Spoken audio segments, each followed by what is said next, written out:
Jusqu'à quelle profondeur la mort de Christ doit-elle pénétrer en nous? Jusqu'où la vérité de la croix est-elle entrée dans nos cœurs? Ayant amputé dans notre vie personnelle, a-t-elle atteint notre ministère, notre service chrétien? Le monde auquel Paul se disait crucifié et qui était crucifié à son égard, c'était le monde religieux. D'après ce que nous enseigne le contexte de Galates 6,14. Ceux qui veulent avoir bonne réputation dans les choses qui se rapportent à la chair vous contraignent à vous faire circoncire uniquement afin de n'être pas persécutés à cause de la croix de Christ. Écrivait l'apôtre aux Galates 6,12. Ici, nous trouvons exposée la bonne réputation religieuse, l'habitude de contraindre les gens à accepter certaines vues sur la vérité, les statistiques de convertis. On cherche à échapper à la croix et tout cela nous donne en miniature le portrait de l'Église professante d'aujourd'hui. Ce monde-là est crucifié pour moi et je le suis pour lui, s'écrie l'apôtre. Je ne me glorifie que dans la croix de Christ, qui est l'instrument de ma crucifixion, comme de la mienne, comme de la sienne. Ainsi doit-il en être de nos jours pour chacun de ceux qui veulent prêcher l'Évangile. Rien n'importe si ce n'est une nouvelle création. Jusqu'à quelle profondeur la mort de Christ doit-elle pénétrer en nous? Si profond que nous mourrons entièrement à tout désir d'avoir une bonne réputation dans les choses qui se rapportent à la chair, dans notre service pour Dieu. Et nous serons satisfaits d'être dans la vraie ligne apostolique sur le chemin foulé par notre Sauveur et son apôtre.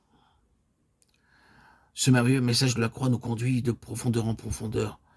Lui permettrons-nous de pénétrer si avant dans nos vies que toutes les barrières religieuses élevées entre nous et nos frères croyants seront renversées? Quand il parlait du mur consistant en ordonnances religieuses qui séparaient les Juifs des gentils, l'apôtre écrivait aux Éphésiens: « Il est notre paix, lui qui est des deux n'en a fait qu'un, et qui a renversé le mur de séparation, ayant anéanti par sa mort le terrain de notre inimitié, afin de les réconcilier l'un et l'autre en un seul corps par la croix. » Éphésiens 2, 14, 16. Jusqu'à quelle profondeur la croix de Christ pénètre-t-elle? Assez profond pour démolir toutes les barrières consistant en ordonnances qui s'élèvent entre ceux que sa mort expiatoire a sauvés.